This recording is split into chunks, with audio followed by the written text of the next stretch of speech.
අම්මේ මං වැවට ගිහින් නෙළුම් මල් කඩන් එන්නද? කමක් නෑ දුවේ පරිස්සමෙන් ගිහින් එන්න. අම්මේ. මගේ නම වසනා. මගේ ගම අනුරාධපුර. මන් විනෝදාංශය වශයෙන් වැවෙන් නැලුම් මල් කඩන එක. ඒක දවසක්. අම්මේ මන් වැවට ගිහින් එන්නද. එපා මෙවලාවේ වැවට යන්න පිස්සුද. මන් වැවට යනවට අම්මා ඉස්සර ඉදන් කැමති නෑ. කොහොම හරි කියලා මන් අම්මව කැමති කරගත්තා. හරි යන්න දෙන්නම්. රැවෙන්න කලින් ගෙදර එන්න ඕනේ. මන් වැවට යන්න පිටත් වුණා. කොහොම හරි මන් අම්මා යන්න දුන්න එක ගැන සතුටින් හිටියේ. මන් සින්දුවකුත් කියමින් ඉස්සරහට ගියා. ටික වැව ළඟටම ඇවිත්. අද ඔරුව තියෙනවද දන්නේ. කියමින් මන් වැව පැත්තට ගියා.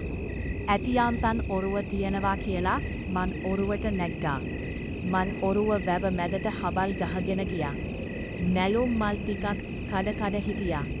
දැන් ටිකක් රැවෙලා. මන් රෑවුණ නිසා ගෙදර යන්න කියලා හබල් ගහන්ට පටන් ගත්තා. එක පාරට හබල් වතුරට දැම්මට පස්සේ බර දෙක හබල් වදිනවා වගේ දැනුණා. මං මොකක්ද කියලා බැලුවා. මට දුටුදෙන් ඇගඹ සිතල වුණා.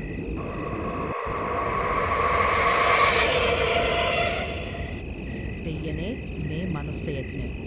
මං දැක්කා මනුස්සයෙක් වතුරේ පාවෙනවා. මං ඔරුව හබල් ගාගෙන ගොඩට ඇවිත් බැයෙන් ඉස්සරහට දිව්වා. මං ටික දුරක් යද්දී වයස සියා කෙනෙක් හම්බ වුණා. මං එයාට විච්ච දේ කිව්වා.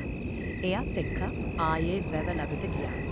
දෙයනේ වැවේ හිටපු මනුස්සයා නෑ. මං තව ටිකක් බය වුණා.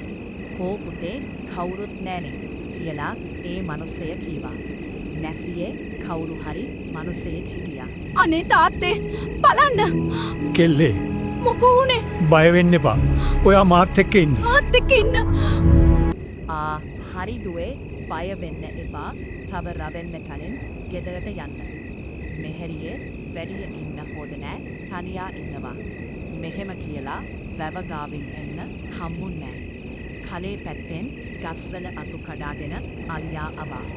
කෙල්ලේ දුවහන් කියලා ඇර මනුස්සයා කීවා. මාත් පාර පැත්තට විවා. මං ඇර මනුස්සයා කෝ කියාලා බල්ලන් හැරිලා බැලුවා. අනේ දෙවියනේ ඇර මනුස්සයව පාදලා මරල දාලා. මට දුවගන්නවත් පණ නෑ. මං හිමිට ඉස්සරහට ගියා. මට පොඩි තේකඩයක් හම්බ වුණා. මං කඩේ ඇතුළට දිව්වා. අනේ මාමේ අර වැව ළඟ කියලා මං විච්ච දේ කීවා. කඩේ මුදලාලි එක අහන් ඉඳලා මෙහෙම කීවා. දුවේ ඔයා බය වෙන්නත්තන් දෙයක් කියන්නම්. අවුරුදු 20කට කලින් ඔතන වැවට පැනලා කොල්ලෙක් මැරුණා. ඒක දැනගත්ත තාත්තා රැවලා පුත හොයන්න ගිහින් වැව ගාවිවි තනියා ගහලා එතනමයි. මට ඇහුණු දේවල් නික්කන් හීනයක් වගේ. මං ගෙදර එන්න පිටත් වුණා. එතකොට අර මනුස්සයා මගේ අතට මොකක් හරි පරසලයක් දුන්නා. මං මොනාද කියලා ඇහුවා.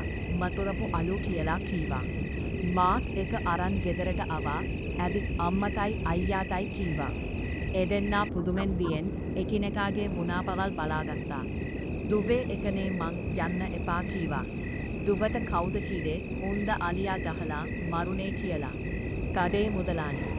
මොන ඇරවැව ළඟ තියෙන කඩේ. එහෙම කීවා.